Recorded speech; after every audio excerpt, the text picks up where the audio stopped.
on record. But after glancing at a couple of the names of the people who delivered those speeches, I realized I couldn't compete with them, so I didn't bother reading them. Consequently, I don't know what a commencement speech looks like. I don't know if I'm supposed to talk about you or about me. I'm an artist, and I was born in New York City. I grew up in Williamsburg in the 50s, long before the artists and hipsters made Williamsburg what it is today. At the age of 15, I dropped out of high school and went to the Brooklyn Museum Art School 2 years later. It was a non-accredited school, and along with the other misfits and lovers of art like myself, there was a bunch of little old ladies learning to paint. After 2 years of art school, I decided that I wanted to be an artist. I really didn't know what that meant, because back then I didn't know what the art world was. I only knew that I was meant to be an artist, and that's the only thing I could ever do. Many people don't understand what it's like to be an artist. They don't understand the passion, the drive, the ambition, the frustration, the need to create. Art is a mystery to most people. They understand movies, they understand books, they understand sports, they understand Kim Kardashian, but they don't understand art. But what they do understand is money, and when art goes for a lot of money, they think it must be good. Some artists want money, but many artists just want to express themselves. They have the need to create, and the same way they have the need to eat, to breathe, and to live. For some, it's the only thing they know or want to know. I never had any role models. No one I looked up to except for Bob Dylan and Marcel Duchamp. Like many of my generation, I wanted to be Bob Dylan. But the only thing Dylan ever told us was not to follow leaders, watch the parking meters. But Marcel Duchamp taught me that anything could be art. If you called it art, then it was art. Artists were not meant to follow rules. They made their own rules because they answer to a higher authority, their conscience. It's not easy to be an artist.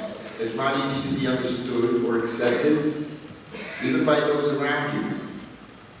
It's not easy to live with yourself, let alone to live with others. Some artists are thought to be difficult. Some artists are said to be crazy. Some artists are called sick. Some artists are just plain criminals.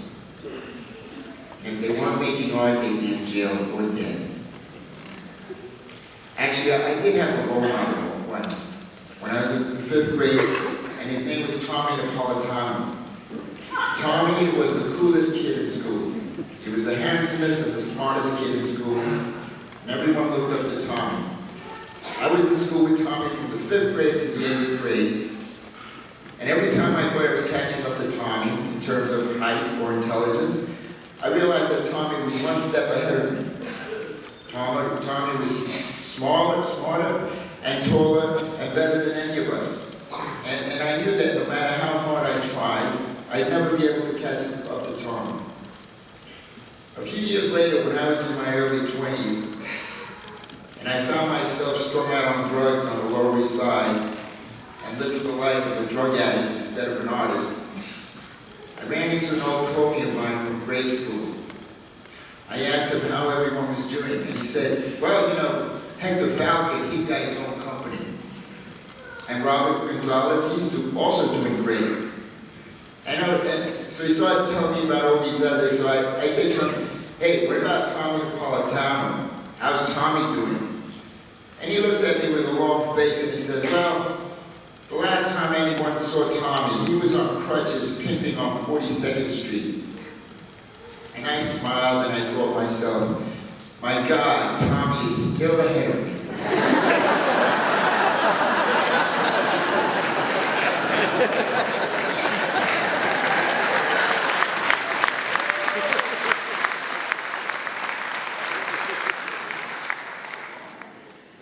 There is no right way or the wrong way to do things. There's only your way. The way you think it should be done. The way it feels right to you. The way you have to do it, even if it means disappointing some and getting help from others. The way it feels natural, the way it feels normal. The hard way, the good way, the way it makes sense to you, even if it doesn't make sense to anyone else. The way you were born to do it. The only way you could do it. The way it makes you feel good about yourself. The way that makes you live with yourself. Some of you may want to change the world, while others just want to keep it going. Some of you want to be a part of something, and some of you want to live in your own world. Some of you will create for others, and some of you will create for yourselves. I'm sure many of you have had some good times and bad times here. You've grown and you've bonded with people and disagreed with some and made friends with others. You've learned some things you can use and others you'll forget. But you stuck it out through thick and thin, and for that, I'm proud of you. I'm proud of you for seeing it through, for not quitting or giving up.